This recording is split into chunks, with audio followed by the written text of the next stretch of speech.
लोनी नगरपालिका चेयरमैन रंजीता धामा ने प्रेस वार्ता के दौरान कहा कि कुछ घटिया किस्म के लोग हमारी छवि को बदनाम करना चाहते हैं।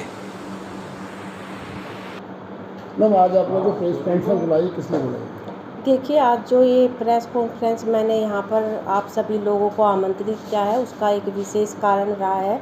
दरअसल पिछले दिनों जो लोनी में जल भराव हुआ, उसके लिए कुछ लोग हमें जिम्मेदार ठहरा रहे हैं।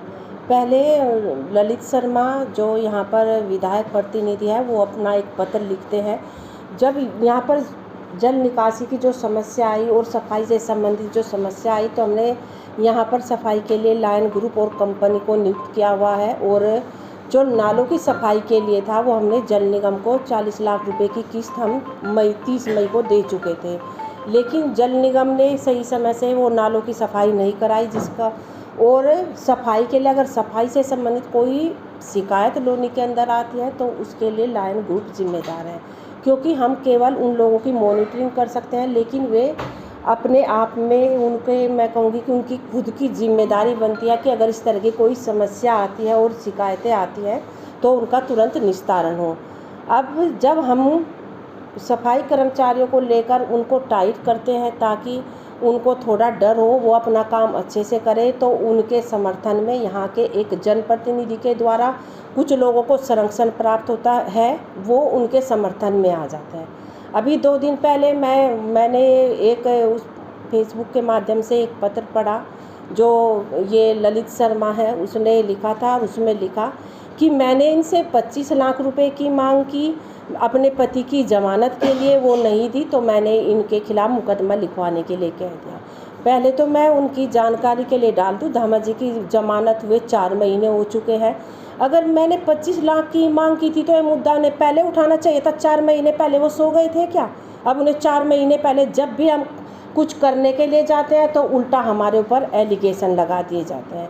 फिर एक भारतीय किसान यूनियन अजगर, जो नई एक संगठन अपने आप को बताते हैं, वो लेटर लेके जिलाधिकारी के पास जाते हैं कि चेयरमैन ने वहाँ पर साजिश के तहत ये जल भराव कराया, वहाँ पर दीवार करवा दी गई, और जब विधायक ने संज्ञान लिया तो वो दीवार तोड़वा दी गई। इस तरह का आरोप उन्होंने अपने पत्र के माध्यम से मेरे ऊपर लगाया और वो जिलाधिकारी को दिया। मैं उन लोगों को के संज्ञान में लाना चाहती हूँ कि अज्ञानता बस इस तरह की वो बातें ना करें।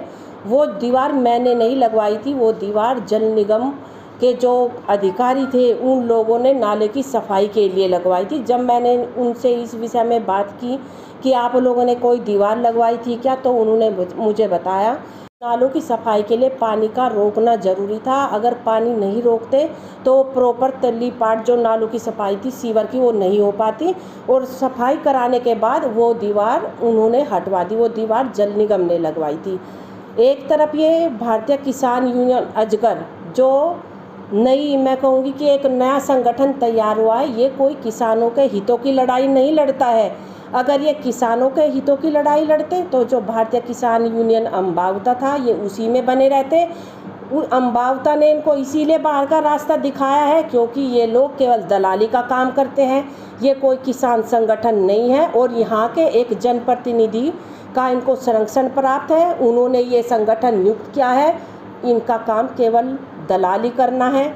ये बात किसानों की करते हैं। इनसे इनके जरा एक बार आप पता करना इनसे कि फरद में खसरा खतौनी में इनके क्या क्या कितनी भूमि इनके नाम दर्ज है, कैसे 5-5 बीघे के किसान भी है क्या ये?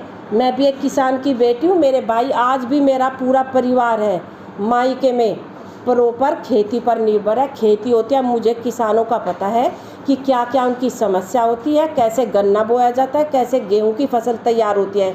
लेकिन ये चंद लोग लोगों को गुमराह करते हैं। एक तरफ ये किसानों की आवाज़ उठाने की बात करते हैं, कहते हैं कि किसानों को उनका हक नहीं मिल रहा है, किसान पीड़ित है, त्रस्त है, उनकी लड़ाई सरकार से है। दूसरी तरफ वे सरकार के ही एक जनप्रतिनिधि के संरक्षण में वही उनको नियुक्ति देते हैं, उन्हीं के संरक्षण में ये संगठन चलता है। ये केवल किसानों को गुमराह करते हैं और आए दिन अनाप शनाप इस तरह के जो लेटर जारी करते हैं। अगर इनको लड़ाई लड़नी है तो किसानों के हित की बात क्यों नहीं करते? ये बार बार चेयरमैन को क्यों घेरा जाता है?